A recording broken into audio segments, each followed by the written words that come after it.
Hello, everyone. I'm Sabrina Alloway, and this is my 27-week video. I'm going to talk a little bit about emotions and partnerships and stuff. I've had a couple of really intense, kind of low mood weeks. Blame it on the hormones.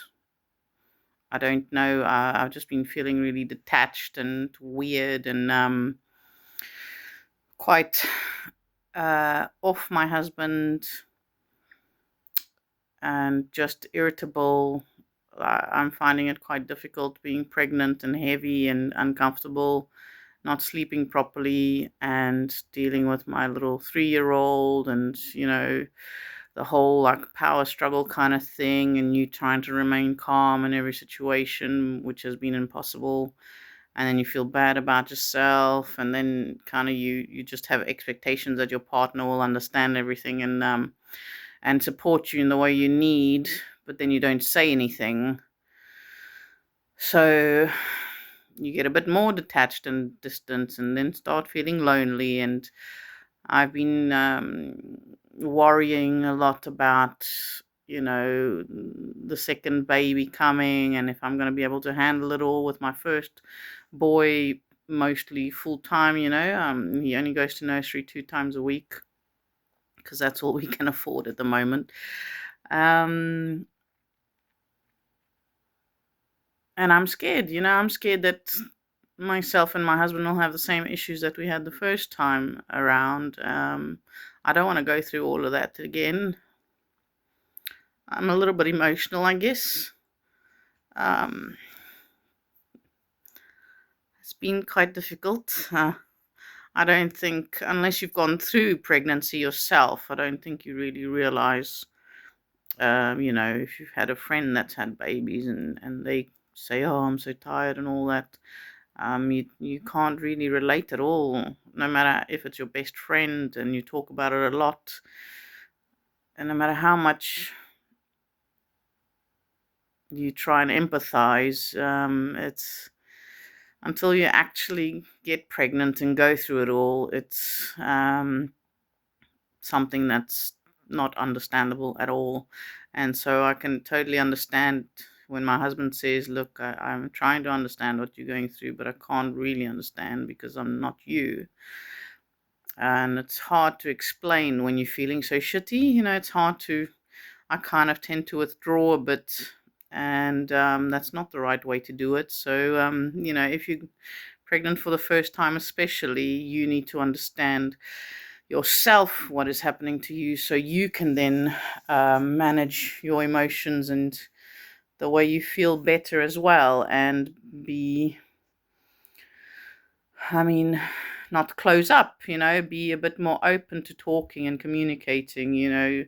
Like I said in previous videos, go sign up to Bounty app, sign up to the Start for Life app, sign up to the Peanut app, the Emma's Diary app, and try and speak to people that are, pregnant and going through everything that you're going to, because it is really good to feel like you're part of a community. Because for some reason, being pregnant and having a young baby can get really lonely, even though lots of people ask you, how are you? And they all try and talk to you. And for some reason, you just don't feel, you always feel the obligation to say that you feel okay and everything's good and it's lovely. And you don't feel connected. Obviously, it must be all the hormones and all the stuff that's going through your body and your mind, and the fear and the worries. And, just talk to people, especially other mothers, other pregnant women that are going through the same thing, because we're all feeling like not ourselves. I started feeling like I was losing myself a bit. I guess I still feel like that. It hasn't changed. And this week has been particularly hard. I had a little bit of a breakdown yesterday, and, because my husband and I are still trying to like fix a few little bits in our house. Our house is not. I've got a nice little section here that looks pretty, but obviously there's no lamp in that thing, and that's old, and that needs to be changed. So we're still trying to. There's a very messy living room, messy house. We're still trying to fix the renovation, do the renovation of this room, and a few other bits and bobs. And sometimes we clash a little bit on the stuff, and now me being pregnant is not helping. But then also with sometimes with our son, parenting, we I try to help, or because I follow a lot of parenting advice stuff, and I've done a parenting course, and I know Bo a bit better than, because my husband works every day, and he kind of comes and does the evening routine, which is lots of cuddles and love, a little bit of dinner sometimes, and then bath and bedtime reading books and stuff, and kind of doesn't see the how difficult it is to be with him all day every day. And sometimes after work he's a bit tired, obviously, and Bo starts moaning, doesn't want to get out of bath, or doesn't want to put his pajamas on, or whatever, and my husband gets a little bit annoyed, and I try to say, look, do it like this or say it like that, and then we kind of clash a bit. And um it's yeah, it's not fun. It's something that we have to deal with and talk to each other properly, like away from our son in the evenings. But because I've been feeling such a low mood and horrible, I've been retracting and not talking, and I've got really low libido, or for some reason I don't really feel like being cozy or cuddly, because I just feel angry and annoyed all the time, which is frustrating because I know that that's not how I am normally. And then it's causing him to detract and get frustrated and annoyed, and we kind of sort of shifting apart. And it's not a nice feeling. And because we did have these sort of issues after the first baby, we got to a point where we had to go to counseling and everything. So, and I think partly or mostly is because my husband didn't really understand how pregnancy affects me, and that it takes a very long time to recover and become yourself again postpartum. It takes up to 2-3 years for a woman to feel like herself again, to come back to it, to have sex drive again, to want to have fun and be happy and just feel alive again, and not so focused on the baby. So many emotions, so many thoughts, so many fears, worries, worry of losing yourself, worry of your life never being the same again. So, we did therapy, and we realized that it was all this other hormone stuff with me, but also my husband went into his own head and his own feelings about feeling unwanted, and not feeling like we're having enough sex, and feeling like he's secondary and all that kind of stuff, and worried about being himself, like me going off him, and him being abandoned, instead of thinking that stuff was happening to me. So we both had confidence issues after the first baby together, and we didn't really talk about it properly initially because we didn't really understand each other. And the therapy helped to bring all of that out. And the first time you're going through a pregnancy and the first baby you do have, when you do have the baby, a whole whirlwind and rush of your own issues from your childhood and your past come rushing back, and then you have to deal with that as well. So complex, so complicated, so intense, that I can understand why 40% of all couples after the first baby have major issues or end up splitting up. So that's why I wanted to do this video, because it's something so important that I don't think a lot of people realize, you know, how fragile a relationship can get after the first baby or after any baby or while a woman's pregnant. And men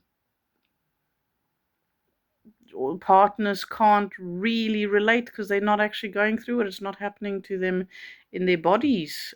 And so I guess they do feel about themselves a bit and get their emotions up high because they feeling rejected, they feeling abandoned, they feeling unwanted. And I guess I have to understand that part of my husband as well, and that also brings out a bit of frustration and irritability in him. So yeah, yesterday we had the little tiff and stuff, and it was a hard evening, and I cried, and then all of a sudden I couldn't stop crying because I opened the tear ducts for the first time my whole pregnancy. I'm 27 weeks pregnant, but I've had all this stuff going on this whole time. And yesterday I cried for the first time, and it's like it just wouldn't stop. Uh, and then I went into like overdrive of thoughts, coming from the past and stuff coming from my childhood and all this nonsense that I shouldn't focus on or give importance to right now, because I'm supposed to be focusing on being healthy and enjoying this alone time with my first son for the last time ever, because he's going to have a brother now forever for the rest of his life. And I'm just not feeling right. So I just wanted to make sure that every other pregnant mum, especially if it's your first time, to just be kind to yourself and just remind yourself that all this weird stuff that you're going through is because of hormone changes. And yeah, and communicate, talk to somebody if you don't have a partner, and cling on to your family. And if your family is not your best support, then find friends, make new friends like I did. I'm living in Torquay now, and in the UK, and I didn't have friends here living close by. So I knew that I would need that kind of support. Sorry, excuse me. And so I made an effort. I got to get a tissue. Excuse me. Sorry. And I made some great friends that will probably be friends for life. And they've been very, very instrumental in my parenthood journey, my motherhood journey. So, be open. Don't be afraid to talk about your feelings to your partner, your friends, because this is the time that no matter how independent you are, I was always an independent person, always did everything on my own, but this is the time that you will need support no matter what. And that's my message for today, I think.